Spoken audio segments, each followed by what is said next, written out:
인생은 마음먹기에 달렸다. 만약 다음 생에 태어날 때 오직 한 가지만 기억할 수 있다면 나는 망설임 없이 누군가 내게 해준 이 말을 꼽겠다. 3일에 한두 시간이라도 잘 수 있으면 다행이라고 생각할 정도였다. 아무리 재수 있다고 말해도 전혀 효과가 없었다. 더는 이렇게 살고 싶지 않아. 이런 내 인생을 바꾸고 싶어. 라는 생각이 머릿속을 떠나지 않았다. 그러던 어느 날 1년에 10억 원을 번다는 사업가와 이야기할 기회가 생겼다. 멋진 분위기를 풍기는 사람일 것이라 생각했는데 웬걸. 만나보니 자그마한 풍채와 부드러운 외모가 개그맨을 연상시켰다. 상상했던 분위기라고는 찾아볼 수 없던 그가 나에게 충격적인 한마디를 던졌다. 이시다 씨, 인생은 말이죠. 마음먹기에 달렸어요. 그는 이루어지지 않는다는 마음을 이루어진 대로 바꾸기만 하면 된다고 했다. 그렇다면 어디 한번 증명해보자. 욕심껏 소원을 이뤄보자. 그렇게 내 마음이 움직였다. 그로부터 9년, 지금은 내가 바라던 모든 소원을 이루었다. 깨달음을 얻는 순간 소원이 이루어진다. 극한까지 내몰려서 몸에서 완전 힘이 빠졌을 때 소원이 이루어졌다.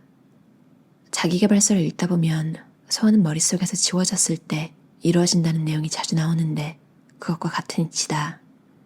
그 상태를 깨달음이라고 한다. 우리는 예외 없이 자신이 만든 필터를 거쳐 세상을 바라보고 이것이 자기만의 인식이나 가치관을 만든다. 만일 자신이 좋아하는 것만 보는 필터를 가졌다면 인생이 행복해지고 반대로 싫은 것만 보는 필터를 가졌다면 불행해진다. 인생살이가 힘들다고 느껴진다면 눈앞의 필터를 살짝 바꾸면 된다. 우리는 이 세상을 각자 자신이 가진 필터를 통해 바라보지 있는 그대로 보지 않는다.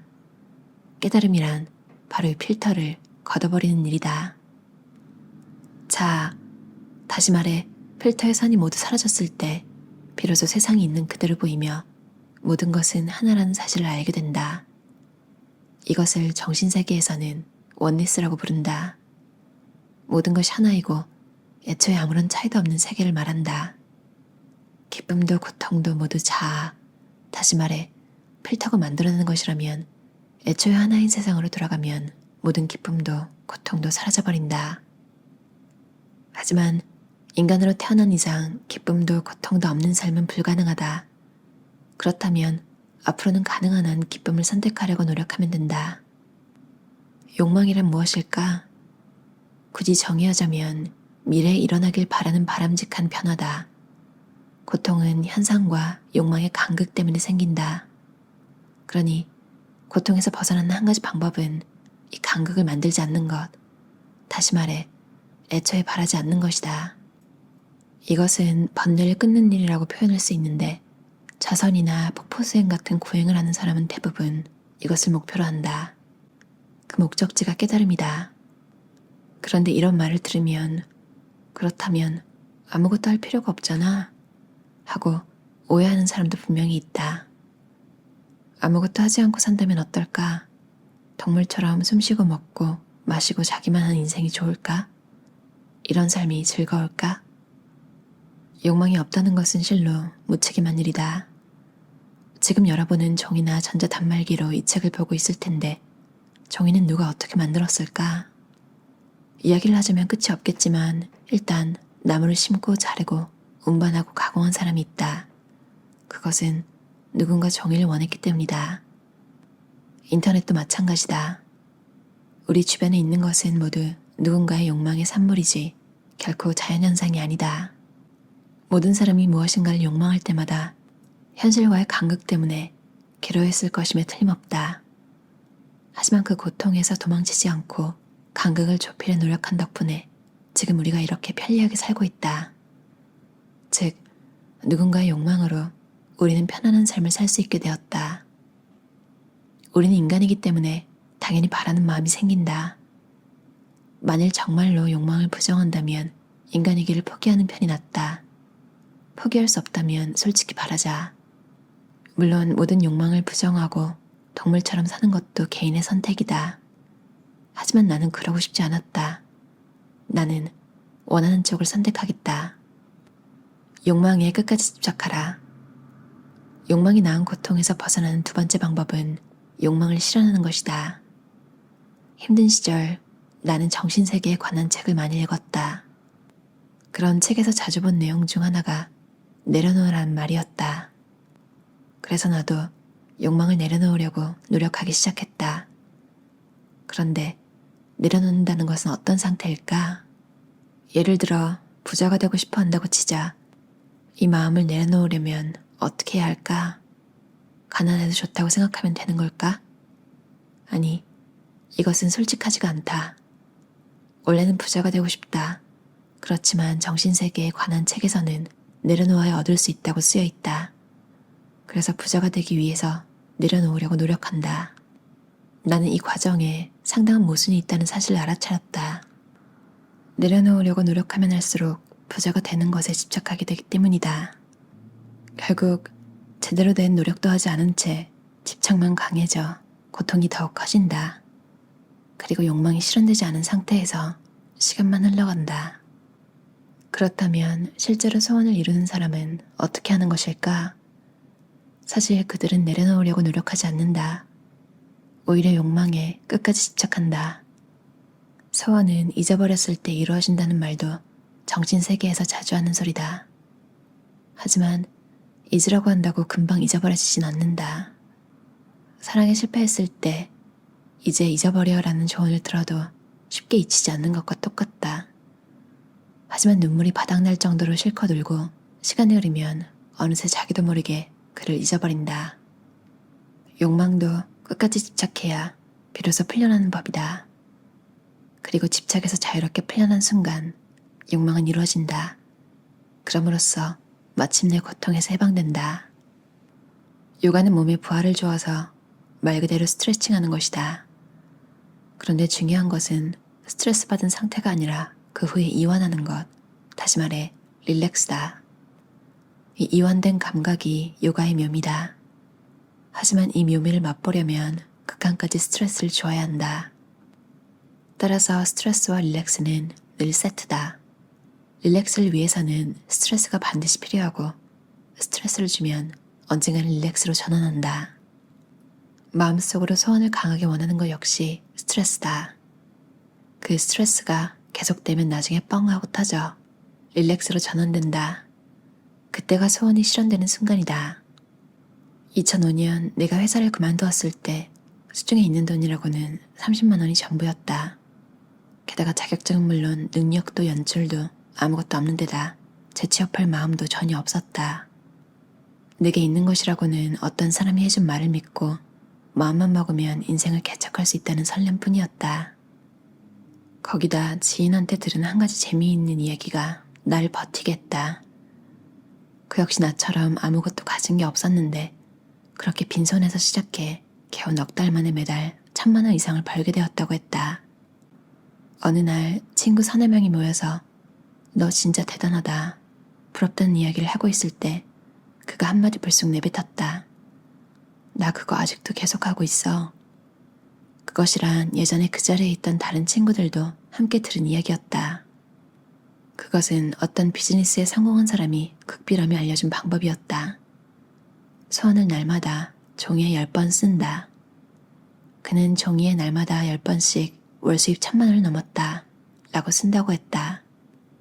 물론 이것 말고도 성실하게 일했기 때문에 얻은 결과였겠지만 겨우 넉 달 만에 그것을 꾸준히 실천한 사람과 그렇지 않은 사람의 명암이 갈렸다.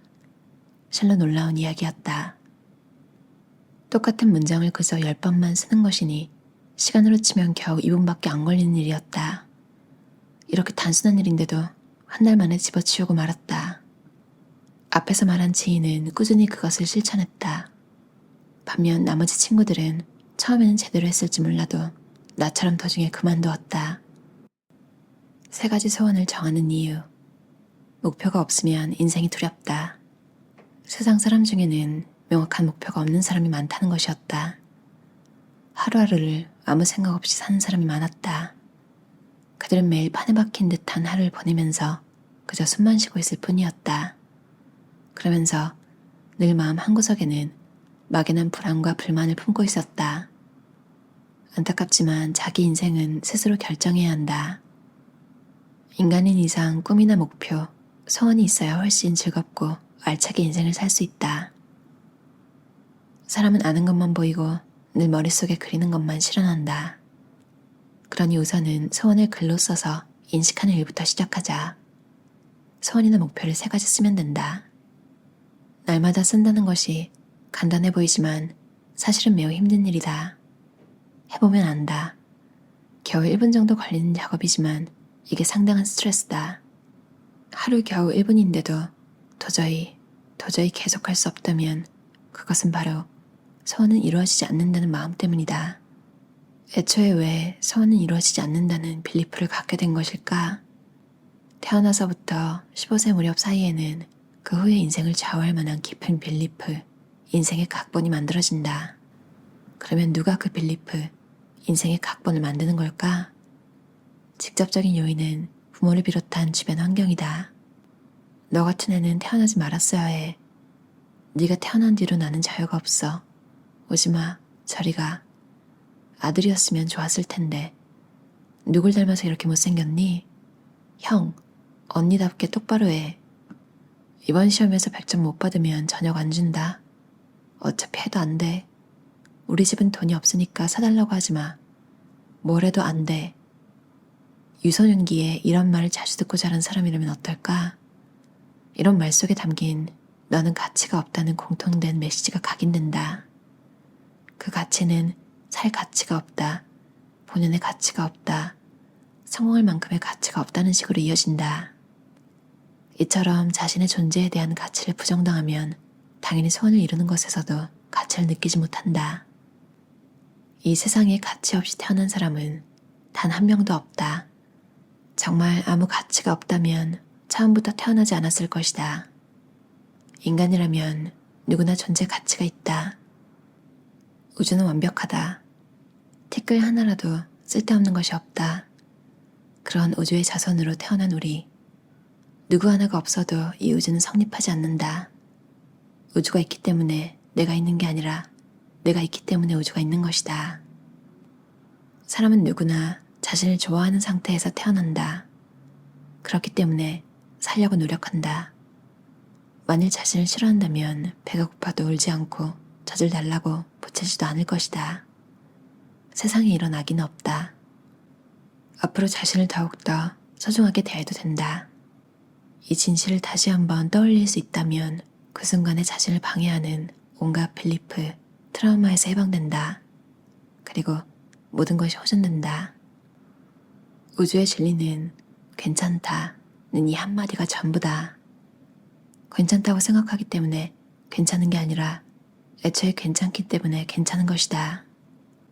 그러므로 소원을 이루고 싶을 때도 어쨌든 할 일만 제대로 하고 나머지는 우주에 맡기면 된다. 우주를 믿으면 된다. 결국 괜찮으니까 하고 싶은 일은 전부 하면 된다. 필요 이상으로 두려워할 필요도 없다. 노벨 문학상을 수상한 아일랜드의 시인 예이츠는 이렇게 말했다. 행복이란 성장이다. 인간은 성장할 때야말로 행복하다. 인생은 늘 지금이 출발점이다. 소원은 반드시 이루어진다. 괜찮다. 무슨 일이 있어도 괜찮다. 단순하게 바라고 그리고 말로 표현해보자.